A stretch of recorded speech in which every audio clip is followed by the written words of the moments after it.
to see you.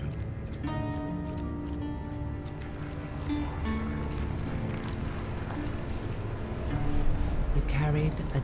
Now I do not. You have now. Choose. You will break. You will be... You will shape the world.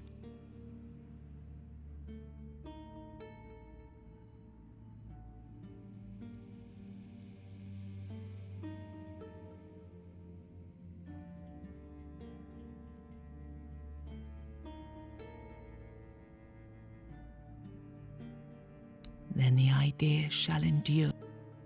I begged you not to do this. I begged you.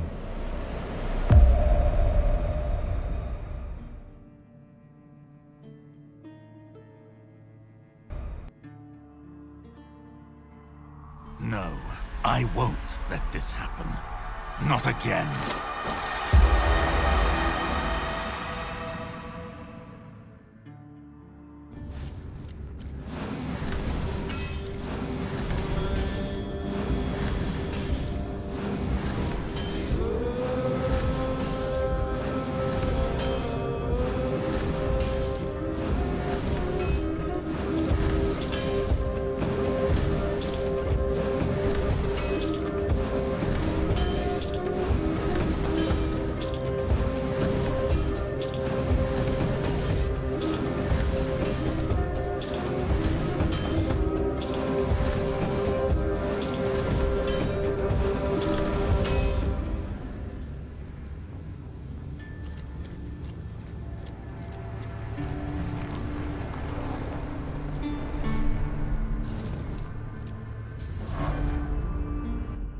Through your sacrifice, the king returned, entire, unbroken, and ready to reclaim his throne. You held faith that Avalon's fate still turned with him, that one last rising could bring balance to the broken land.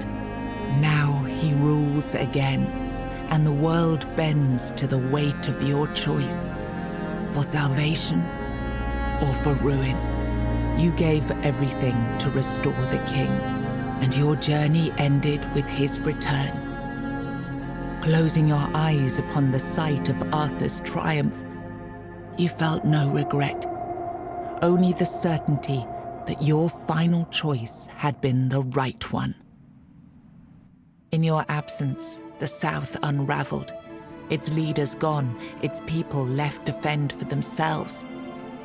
The keep still stands, but not as a beacon, only as a reminder of the help that never came.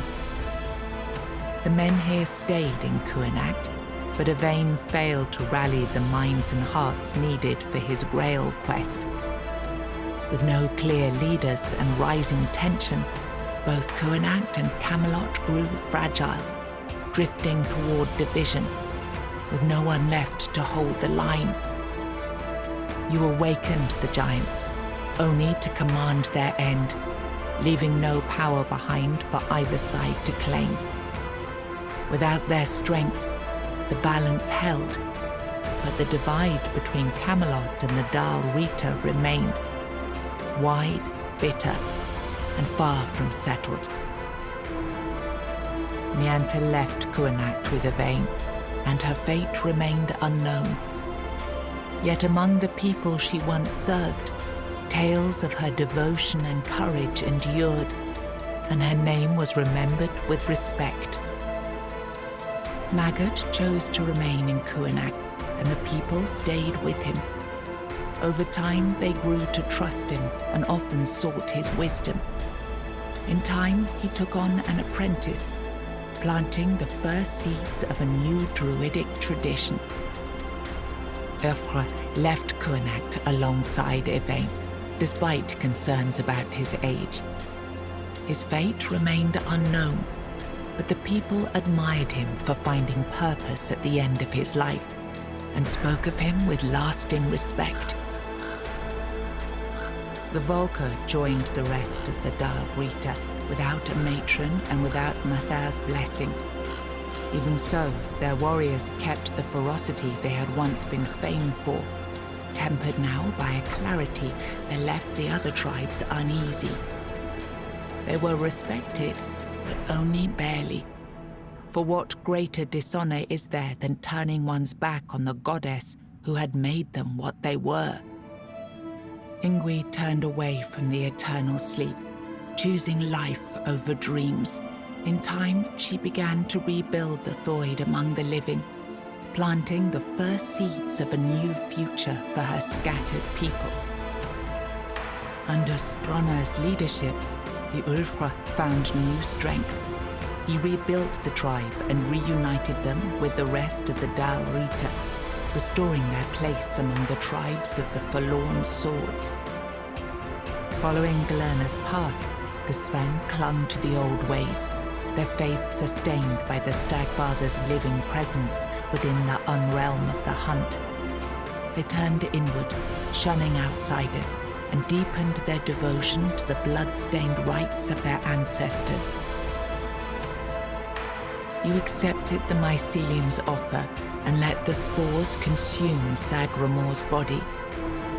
Now the kingdom lies under fungal control, its people connected, obedient, and slowly fading into the roots that feed the spores. You placed self at the head of the children of Morrigan.